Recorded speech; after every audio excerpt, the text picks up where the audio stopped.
Тамашалар, бүгін бізде ашық сабақ. Ашық сабағымызды бастамастан бұрын көңіл күйімізді көтеріп алады. Көңіл күйімізге көңілді би-билейміз. Қайталаймыз, ортаға ішіне бұрғанымызды бірге қайталаймыз. Бір-бірлеріңізге тиіп-кетпеңіздер. Екіншіден төмен. Жалюзиндарды жабыңыздар. Келесі. Ең соңғысы. Екі қолыңызбен массаж жасап жатырмыз. Барабан. Барабанды ұмытпаймыз.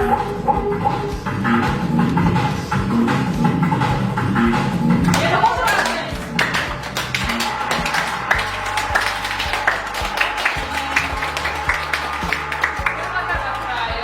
Көңіл күйлеріңіз көтерілді ғой,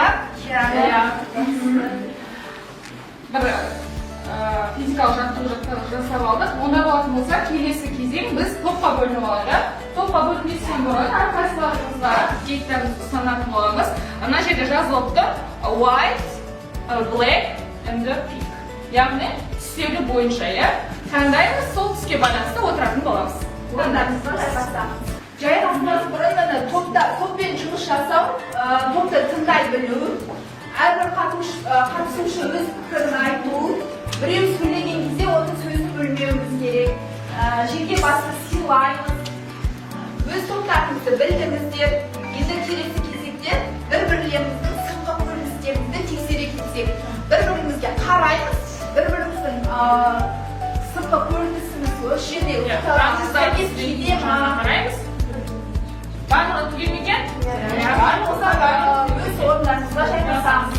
Топпен бірігіп жұмыс жасау керек, яғни сырт көріністерімізді бір-бірлеріміз көрдіңіздер, соны бағалап жазып отырамыз.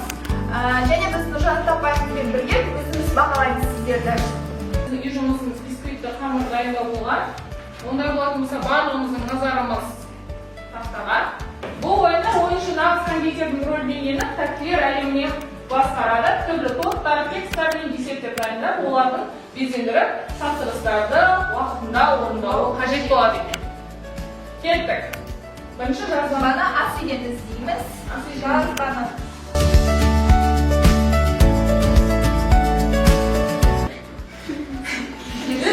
Қанша? 180 градуста. 180 градус. Пісіп жатқан кезде есік ашуға болмайды, себебі біздің қазанымыз отырып, яғни Көтерілмей қалғанда пішіп алып көтерілмей қалады. Өте оңай сөздер, мақсат қоямыз. Онда болатын болса, алдарыңыздағы стикерларға, ручкалар бар. Қаламдарыңызбен өз мақсаттарыңызды жазсаңыздар болады. Әрқайсыларымыз өз мақсаттарымызды жазып, осы жерге айтып, мына жерге жабыстырамыз,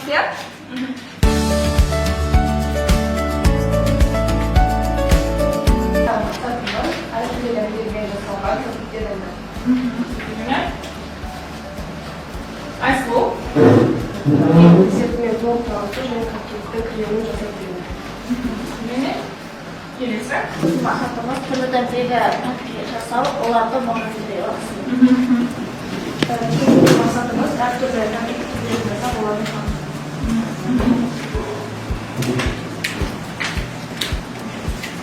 Айсұлу. Техникалық қауіпсіздігін айтамыз мына. Қандай тамақ дейсіздер? Сізге тоңазытқыш. Сізге тоңазытқыш.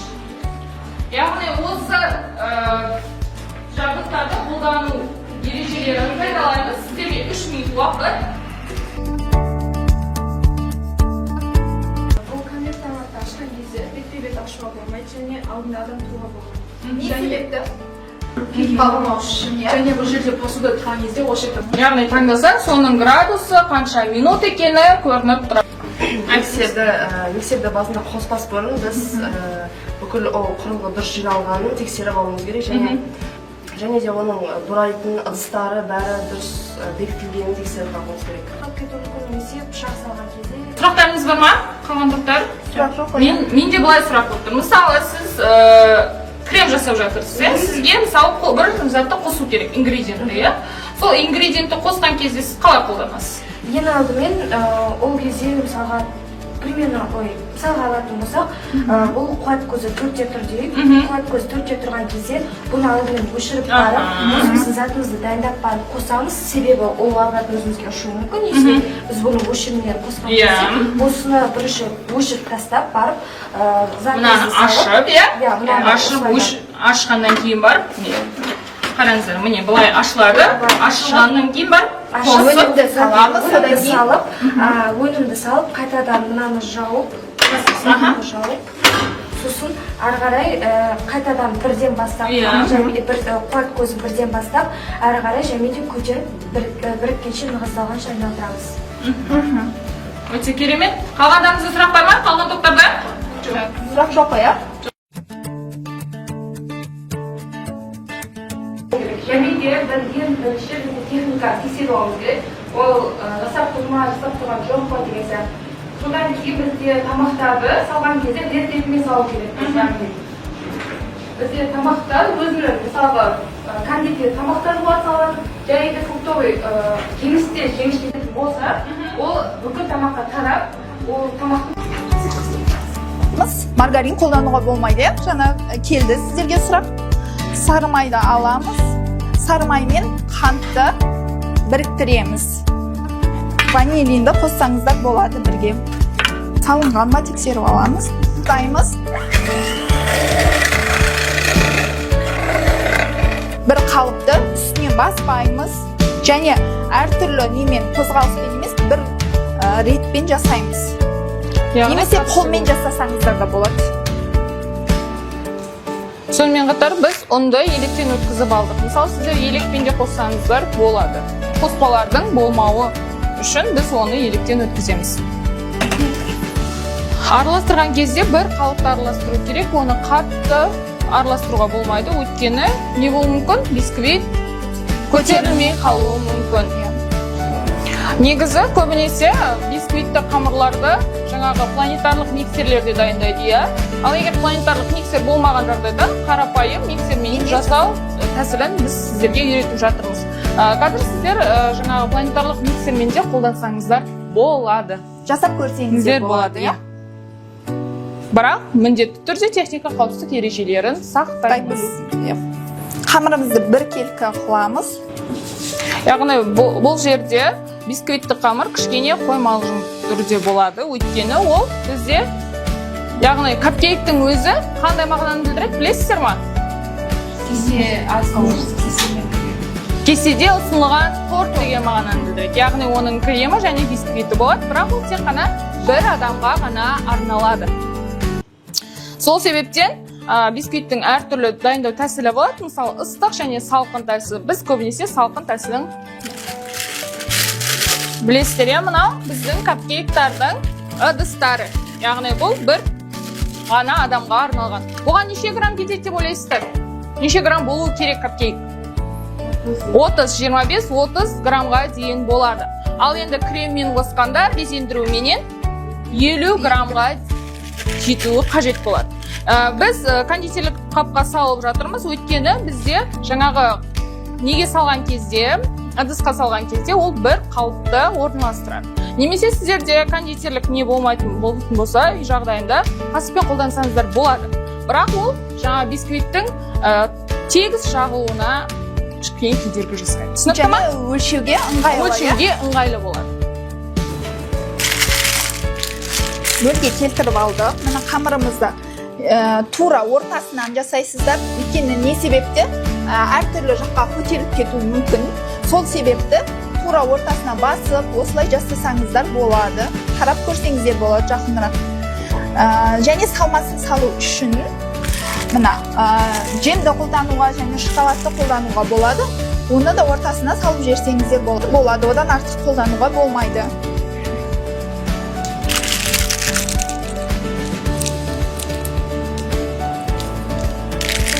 Бұл салмамен енді салмасыз көреміз,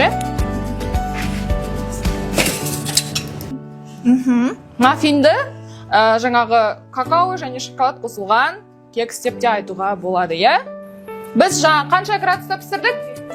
170-180 градуста. Онда болатын болса? Біз қазір 175 градуста пісіретін боламыз балалар. Міне қарасаңыздар, уже қызып жатыр, иә? Онда болатын болса, Сымбат Хабитқызы ашып. Қалай ашамыз? Жаңа айтты. Адам тұрмауы керек, иә? Ашып аламыз, одан кейін барып, арнайы қолбақты киіп орналастырамыз. Орналастырамыз да пісіруге жіберетін боламыз. Пісіруге жібереміз. Одан кейін енді Сымбат Хабитқызы сіздерге бисквитті қамырды үйрететін болса, енді біз сіздермен не жасаймыз? Крем жасаймыз. Крем қандай кремдерді қолдануға болады? Сливкимен қандай? Оның аты бар. Ол қандай деп аталады? Крем чиз деп аталады. Көбінесе капкейктерге крем чизді қолданады. Басқа қандай кремнің түрлерін білесіздер? Жұмыртқамен? Жұмыртқамен қандай? Қандай? Яғни? Иә. Қанты. Иә. Сонымен қатар, мысалы, майлы кремдерде қолдануға болады, қаймақпен де жасауға болады крем чизді. Бірақ біз сіздермен бүгін кілегей және ірімшікті сырменен қолданатын боламыз. Иә, крем чиз жасайтын боламыз. Біз оны планетарлық миксерде жасайтын боламыз. Сіздермен бірге қазір орналастырамыз. Қазір мен сіздерге көрсетем, ол балалар кілегей негізінен ол консистенцияға өте үлкен әсер береді. Сонымен қатар жаңағы ірімшікті сырымыз да салқын болуы қажет. Нығыз және біркелкі бөлме температурасында жаңағы құрылымын ұстап тұра алатын крем шығады. Бұған негізі, мысалы, кілегей қолданған кезде, кілегейдің қанша проценті қолданылады? 32-33 пайыздық жаңағы кілегей қолдансақ болады. Сонымен қатар кілегейдің, мысалы, тәттілігі аз болатын болса, не қосамыз? Яғни қант ұнтағын қосамыз. Яғни тәттірек болу үшін. Ал егер, мысалы, ол тәттілік сіздерге негізінен сливкидің, мысалы, тәтті түрі болады және тәтті емес түрі болады. Тәтті емес болатын болса, біз қант ұнтағын қосамыз. Егер тәтті болатын болса, онда біз қант ұнтағын қоспаймыз. Ондай болатын болса, біз қазір крем жасайтын боламыз. Қараңыздар, құрғақ па? Таза ма? Ондай болатын болса, қолдануға болады. Орналастырамыз. Міне, орналастырдық. Орналастырғаннан кейін барып, ірімшікті саламыз. Ірімшікті салғаннан кейін мен әлі қосқан жоқпын, өйткені қосуға болмайды. Содан кейін барып, жаңағы арнайы құрылғысын араластырғышын қосамыз да төмен түсіреміз. Одан кейін барып, менің қолым құрғақ, тоққа қосамын, иә? Міне жанды. Енді не істеуім керек? Ақырын араластырып бастап, одан кейін барып, ақырын жылдамдықты қосып арттырып бастауым. Крем негізінен, мысалы, сіздерде негізінен 250. Жұмыс орнын таза ұстаймыз.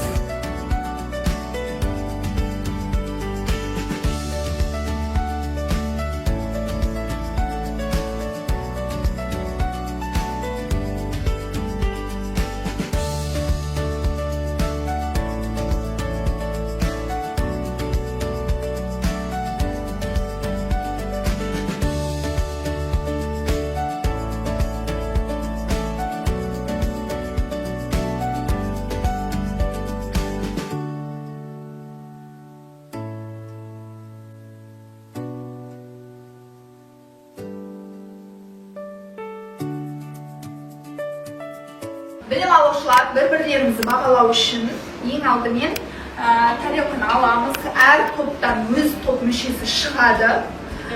Келесі бағалайтын топтан адамы келеді. Мен қазір нені көрсетемін. Нұржан апайлар бағалайды, иә? Профиражда қалай жүргізу керек? Ортасы толыққанды пісті ма, піспеді ма, оны қараймыз. Жаңағы қалай ауыстыру керек. Ең бірінші безендіру тәсіліне безендіруін қараймыз. Ең бірінші ол сіздерде чек-лист бойынша бірінші безендіру. Яғни безендіру қалай? Мысалы, 3 неден тарелкаға, яғни ыдысқа 3 не жазылған шығармашылығын бағалайсыздар. Одан кейін дәмін көресіздер. дәмін көргеннен кейін дайындалу уақыты, яғни барлықтарыңызда бірдей уақыт болды, тек қана екінші топ қана кішкене кезек күтіп қалды. Болмаса оларда да тура солай болушы еді. Одан кейін санына, салмағына, пішініне, сыртқы түріне және ұсыну дұрыстығына қараймыз. Енді дәмін қараймыз. Дәмін көрген кезде сіздерге біз жақсы деген нені қолданамыз. Яғни ең бірінші бисквиттің жаңағы құрылымына, пішініне жауап береміз. Қараңыздар, күшіктер жоқ. Одан кейін кремне келетін болса, қараңыздар, крем ағып тұрған жоқ, дұрыс па? Крем өзінің қалпын сақтап тұр. Сол себептен ол крем жақсы жасалады. Енді дәмін көреміз. Дәмін көрген кезде міне апайларыңыз бөліп берді, 4-тен 1 бөлігін ғана көресіздер. Яғни кремі менен бисквиттің несін аламыз. Кремна мен бисквитін алдым.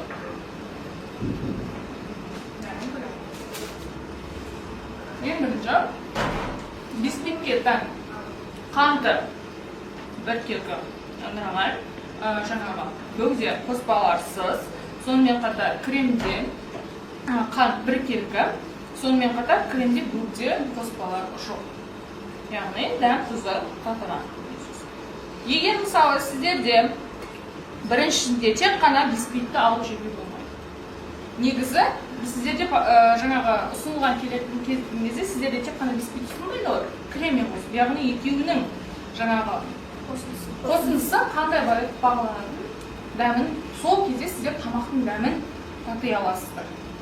Осындай етіп бағалайсыздар. Түсінікті ма? Яғни үшінші топты бірінші топ бағалайды. Ыдыстарыңызды үшінші топ алыңыз.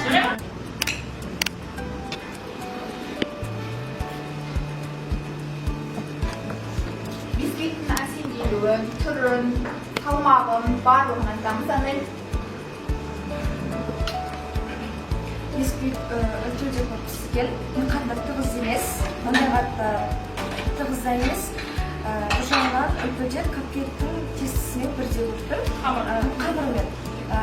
Сосын қант жағынан қант ондай қатты сезілмейді. Бұлар негізі жақсы. Салмағы келіп тұр ма басқа? Бәліштерге қарағанда. Негізі сіздердің салыстырғанда салмағы келмейді, көтермей қалған. Енді салмасын аз тұрған, е? Может, салмасын аз тұрған, салмасымен, креммен жақсы үйлесіп тұр. Бисквитте қанттың дәмі қатты сезілмейді, ауызда еріп кетеді, үлпеден жақсы піскен. Енді екінші топ бағалаймыз. Бұл жерде сіздер тамағын өлшемедіңіздер, е? Өлшемей салдыңыздар, е? Өлшедік бізде Біраз сіздерде өлшеп жатқан кезде бір қателік байқағаным сіздер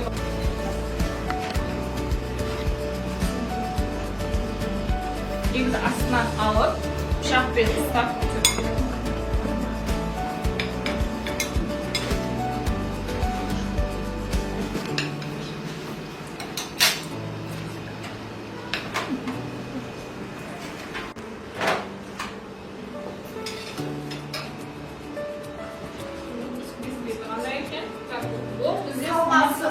Салмасы болды. Салмасы бір қалыпты ма? Бір қалыпты емес па? Ортасына орналаспаған, е? Және бұл тамыры үлпілік болып піскен, ауызда еріп жетеді. Және бұның пішімі өте керемет болып, және өте дәмді.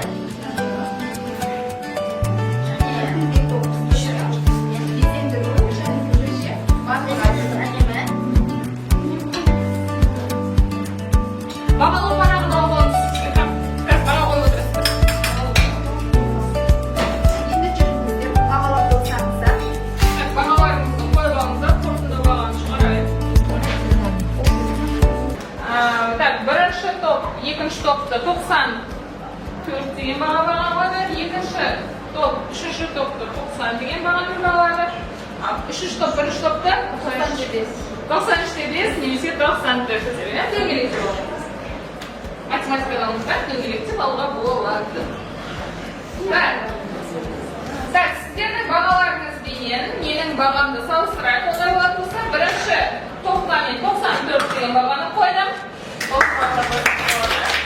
Екінші топқа 93 деген бағаны қойдым. Үшінші топқа 94 деген бағаны қойдым. Сіздердің бағаларыңызбенен 2-3 балғаны жаңағы рөл ойнады.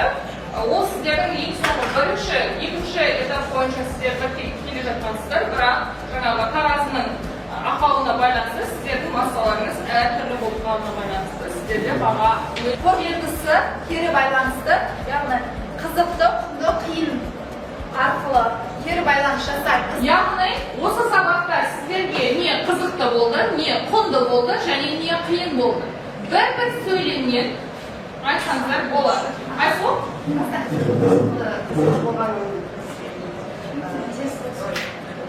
Қабесі қамырын істеген қызық болды, және кремін істеген қызық болды, қынды болған. Тұтасы пісіргені, тұтасы тұш сағанымыз, қиын болған, кішкене салмағымен, кішкене киін болған. Иә, салмақ.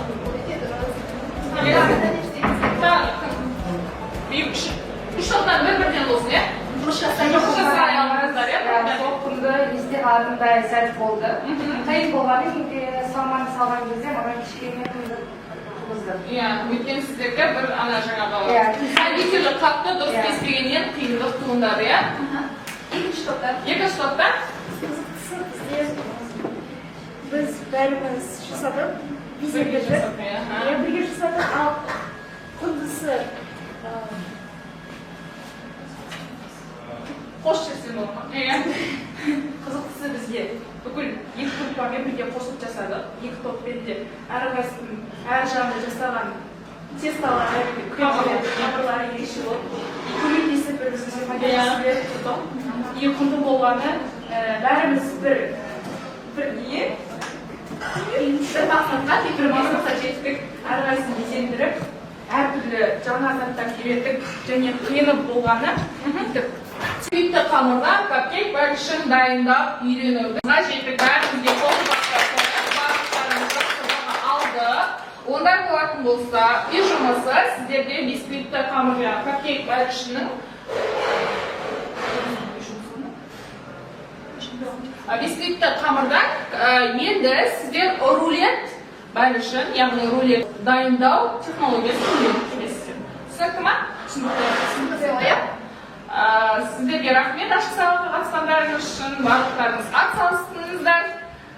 Барлықтарыңыз мақсатқа жетіп, жақсы бағаларды иелендік. Рахмет.